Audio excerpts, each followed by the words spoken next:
Right, I love a little bit of controversy, so I'm Neil Winton, I'm Head of English at Perth Academy. I've been blogging and tweeting and God knows all what since most of these things were in beta. I wasn't sure what to talk about, so I've come up with one of the titles I used earlier in the year when I was talking at the TeachMeet, the Scottish Book Trust, to which Wikis and horribly gruesome Dismemberment, how to engage the reluctant learner or die trying. I've got 7 minutes, I've got so much to get through that I hope you can speak fast, or listen fast. First thing I want to talk about, Wikis, wonderful tool, brilliant for English teaching, for science teaching, for you name it, you can use it. This is a wiki which I set up a number of years ago, which I've talked about on many an occasion, called the Caves of Mull. It is basically one of the old interactive adventures. I set up the wiki, I went, look kids, there's the wiki, they wrote all the content. It's an adventure game, it's a choose your own text, so if you're doing this, you click here to abandon all hope. Incidentally, there's sound files and all sorts of special effects dropped in it that the kids found themselves. They then read through, bit, sort of staid and boring, but what you can do, you can add pictures to it, so kids went away, source pictures, CC, Creative Commons, drop them in, and depending on how you choose, you end up having a lovely horrible death. Which, let's be honest, that's what kids love, death, destruction and maiming preferably. So, beauty of the wiki though is that you don't just have to use it for something sort of fun, creative. Great for supporting study.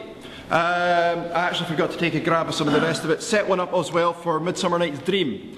Brilliant, brilliant wiki put together entirely by the kids. Myself and another teacher set it up. We were expecting to have lots of input, and what happened was that we had to sit back and let the kids get on with it.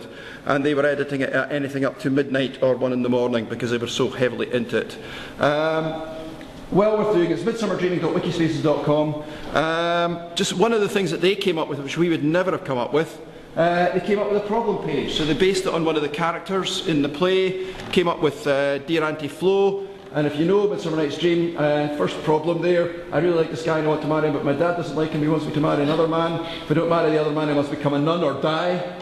God, teenagers are just so extreme. I really like this guy, but I don't want to disappoint my dad, what should I do? And Hermia, and if you know the play, you'll know the characters, and all of it is done in character. The beauty of this is quite happy to let the kids use text speak in this part of it, because this is supposed to be a forum, this is supposed to be sort of like texting, and it's using the discussion tab. The discussions from the wiki. Moving on, I'm kind of moving on to very much sort of CFE things, and this is my infamous time detectives, which you'll be hearing hopefully a lot more about. This is something that I put together for use in my class, which I've been using with, I've been discussing Scottish Book Trust, are really interested in making it available to everyone.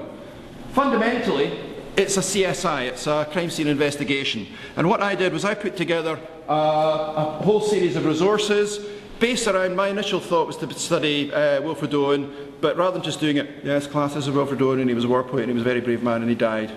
Write about the poem. Rather than doing that, which is sort of like happening in every other school all over the place and has been for years immemorial, what I did was I got a whole pile of things, artefacts, things to do with Wilfred Owen and put them onto a Glogster. I can't show you the Glog here, but if you go on, this is all interactive. And if I just scroll up a bit there, you've got sound files, you've got video files, you've got things there. I've got little bits about the sonnet. I've got the military cross there, but all the kids get is they get the Glog and they have to do the investigations. They have to find out what all the artefacts are. They've got to work out what the narrative is. They've got to work out what joins it all together.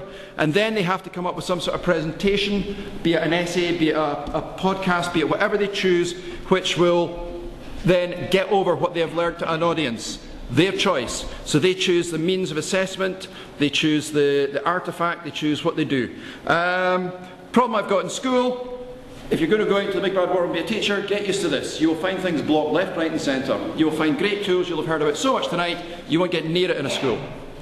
Hopefully, next Monday, the summit with a capital S, that will change. Okay, so, forget it. Really, from my point of view, it's a bit like, when the lesson goes wrong, you're sitting there, so does anybody know any good jokes? Please. Fortunately, I'm well prepared. I've been teaching for a lot of years now, so anything goes wrong, I'm ready. All is not lost, as I say. I've got a really cool picture of my son. Ta-da! But, changing the tone slightly. That is him. He actually came up and said, can you take this photograph? So we did.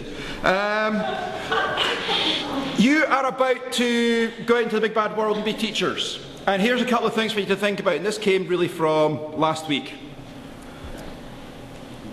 Never mind what would Jesus do, what would Steve do? Steve Jobs, who was the CEO, chairman of Apple, was pretty unique. But there's an awful lot of things that he did which we could easily be thinking about, and perhaps should be thinking about when we look at how we approach education. This is one of my favourite quotes of Steve Jobs. Your work is going to be a large part of your life, and the only way to be truly satisfied is to do what you believe is great work. Not mediocre work, great work. And the only way to do great work is to love what you do. So if you're heading out into teaching and you don't love it, be warned, you will succumb. John Siracusa, who's a well-known blogger and educationalist, he pointed out that he was inspired by Steve Jobs. What he said was, we aren't stuck with the things we have now. We can make new things. We can make better things, and it doesn't take many people to do it. To which I would add, the lesson we've got from anything from Steve Jobs, it takes one. And that one person is you. Because, ladies and gentlemen, you're going to go out, you're going to be the teachers, you're going to make the difference. Please be the best you can. Thank you very much.